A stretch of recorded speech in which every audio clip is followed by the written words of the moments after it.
Pasar Comboran, pusat barang bekas di Kota Malang yang sudah ada sejak era kolonial Belanda. Pasar Comboran memiliki sejarah yang panjang dan diketahui sudah ada sejak tahun 1900-an silam. Awalnya, kawasan Comboran merupakan kawasan perlintasan tram kereta api jarak pendek antar wilayah Malang yang sudah ada sejak zaman Hindia Belanda. Bahkan hingga saat ini, di sekitar Pasar Comboran masih bisa kita temui rumah-rumah peninggalan Belanda yang juga bertuliskan aset milik PT Kereta Api. Di sela-sela perjalanan menyusuri Pasar Comboran, mata kami tertuju oleh lapak penjual mata uang kuno. Mata uang yang dijual mulai dari uang koin sejak zaman Majapahit, mata uang zaman Hindia Belanda, hingga mata uang pada masa Orde Baru juga tersedia cukup lengkap. Harganya pun juga bervariatif, mulai dari Rp5.000 hingga ratusan ribu rupiah, tergantung jenis mata uang tersebut. Bagi kebanyakan warga Malang, Pasar Comboran menjadi tempat terpilih untuk mencari berbagai barang bekas, mulai dari aksesoris HP, jam tangan, sepatu, pakaian, spare part kendaraan, hingga koleksi barang-barang antik juga tersedia lengkap di sini. Tapi, bagaimana sejarah atau asal-usul nama Comboran? Dikutip dari situs website Buku Malang, dulunya ratusan dokar biasa ngetem di kawasan Pasar Comboran. Di sela-sela menanti penumpang, para kusir dokar saat itu memberikan makan dan minum untuk kuda mereka.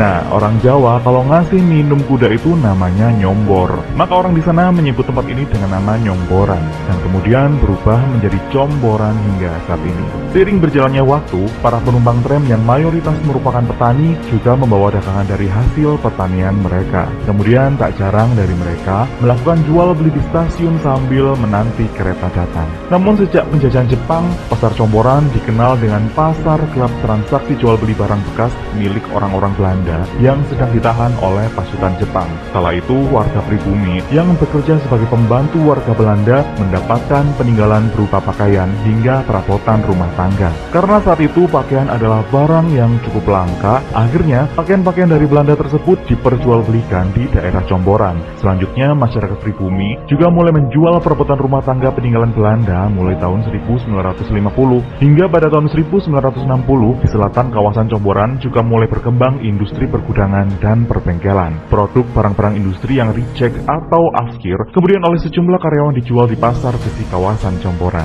Kemudian pada kisaran tahun 1980-an, Pasar Comboran dikenal sebagai pusat pasar barang antik dan terbesar di Jawa Timur. Bahkan pemburu barang antik dari Surabaya, Semarang, Solo hingga Yogyakarta kerap kali datang ke Pasar Comboran. Di kawasan ini kemudian juga dibangun sebuah pasar di sisi barat dan timur menjelang tahun 2000-an. Namun sayangnya pasar ini tak banyak diminati masyarakat lantaran banyak yang memilih berburu barang bekas di tepi jalan di kawasan Comboran.